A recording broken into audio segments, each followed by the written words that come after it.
everybody. Well, welcome to another episode of Steelers Today. I'm your host, Eddie Provident. With me is our Steelers beat writer, Dale Lolley. Today's episode, as always, is brought to you by BetQL, the only app that you're going to need to make smart bets and get an advantage over your sports book. They scan over 350,000 unique bets per year to give you a best bet recommendation for every single game. All major sports, it covers everything. Spreads, over-unders, and player prop bets. Their algorithms look at the historical performance, matchups, weather, injuries, coaching, and so much more than that. They even give you line movements so that you can jump on bets in real time. Sharp data to see what the pros are backing. Go to try.betql.co/DKPS. You can get started now, or you can download the BetQL app to make your life easy. Again, that's try.betql.co/DKPS. Enter the code DKPS at payment or checkout for 25% off any BetQL subscription, or just use the BetMGM offer to get a free year. You can find all of this in the description below. So Dale. What was that app again? Try.betql.co/DKPS. Trying to trip me up, Dale. So we're definitely in TJ Watt saga this week. I mean, we talked about it yesterday. DK and I talked about it on Sunday. This is what's happening in Steeler land right now. Steeler Nation is on pins and needles for TJ Watt, who we've talked about yesterday, is still under contract. By everything that Mike Tomlin said today, he's going to be available on Sunday. He should be available tomorrow. So where are we with TJ Watt after Mike Tomlin spoke? He's going to practice on Wednesday. I've been saying this all along. He's going to practice this week, and he's going to play. He's under contract. If he doesn't make himself available to play, then he's in breach of contract, and therefore they can then begin withholding pay, finding him, things of that nature. So, you know, I think a lot was made of this. A lot of fans are out there, oh, I can't believe they're not going to sign him. He's under contract. Yeah. Now, that being said, they remain close on the contract. The numbers and all those things, and the years and everything like that. Mike Tomlin saying today that, you know, there's an expectation. He still remains optimistic that they'll get the deal done. Again, that's all I'm hearing from within the organization, is that they're optimistic again and again that they're going to get this done. Don't blame me if it doesn't happen, folks. I'm just a messenger. I need to remind everybody, somebody on this camera said that they thought Dwayne Haskins was going to be the second string quarterback. And then someone else on this camera said that Mason Rudolph had that locked down. Take the man's advice, listen to him, take him at his word. He knows what he's talking about. Let me play devil's advocate here. Okay. Let's say that this deal doesn't get done. All right, they don't get it done this week.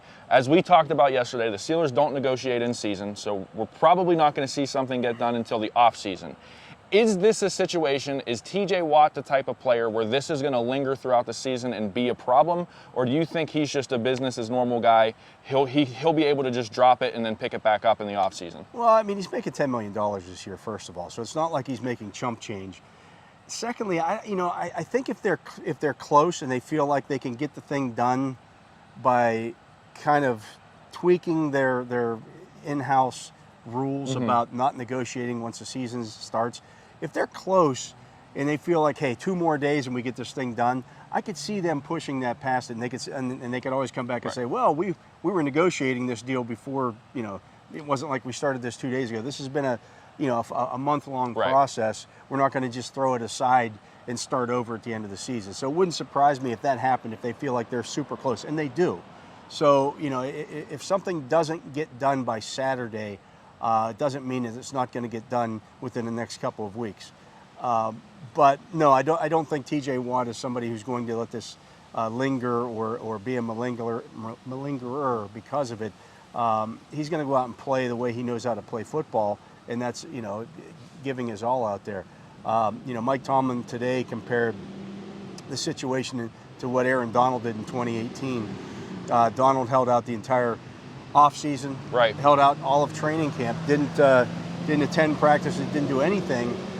In fact, was back here in Pittsburgh working out that whole offseason.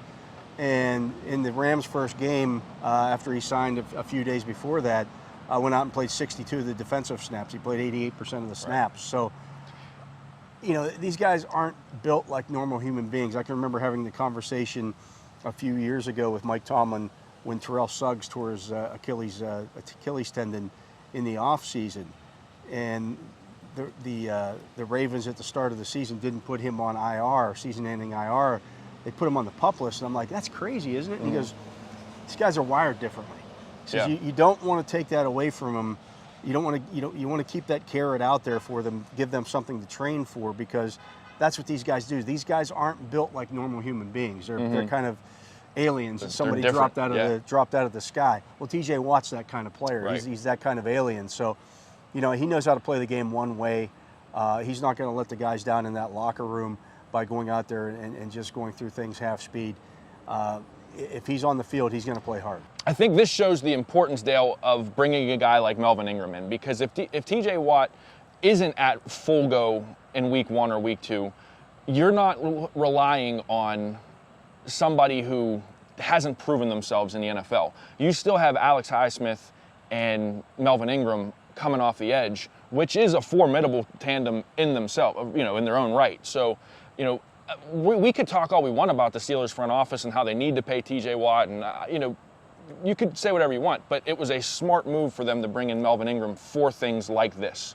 Yeah, and that's why they did it. And one other thing that Tomlin said today is that, even he didn't specifically name Watt, but early in this season, all the teams around the NFL, nobody's going to go out there and necessarily play 100% of the snaps for anybody, Correct. especially early in the year. Most teams only had the 3 preseason games. A lot of teams didn't play their regulars at all in the preseason. So, there's going to be an expectation, and it may take some time for players to ramp up to full speed. I don't have any concerns about TJ Watt. Once the game starts going, he's going to play football the way he knows how to play football, and that's at full speed. Now, does that mean he plays 40 snaps, 50 snaps? Who knows? He's been a guy that, because of the way he plays the game, does tap out on occasion. Nothing wrong with that. I think pass rushing in the NFL might be one of the most difficult things to do as an athlete, because you're leaning on you're leaning on a player who is much bigger than you. A lot of times when you're in Watt's case, usually 2 players who are much bigger than you, and then you have to chase the quarterback, in bursts. So it's very difficult. I don't get the criticism, however, like people say, well, TJ Watt taps out. Does Sidney Crosby play every second of every game? No, they come off the ice. Yeah. That's what guys do. That doesn't mean they're not highly conditioned. Yeah, that's just part of the game. You said it. They're different breeds of humans. Like they're very differently wired guys, but they're still humans, and they need that time. Watch what the Bills do this weekend. Yeah, they'll rotate 8 guys up front. And look, you try to keep your pass rushers fresh. As far as TJ Watt's conditioning goes, you were at camp the entire time. I was at camp a lot of the time. One of the things that I noticed about TJ Watt was how hard, even though he wasn't in team drills and in Indy, he was working up a sweat. The man was working hard. He was constantly running. He was always attached at the hip with his trainer. Him and Stephon Tuitt were doing a lot for not being involved with team drills. So I'm not worried about TJ Watt's physical condition. I think it's just that football speed, and that it may take a couple of snaps, a little bit of time. Maybe a player or two. Yeah, maybe a player or two for somebody like him, right? Yeah. That's really all we have today. There's it's Tuesday Tomlin conference, and this is the news in Steeler Nation. And nobody else is hurt. No one else is hurt. That's right. He did say from a health standpoint they look pretty good. We'll continue to follow this long and winding road of a TJ Watt situation. For Dale Lolley, I'm Eddie Provident. Don't forget to check out BetQL. All the info's in the description. For DK Pittsburgh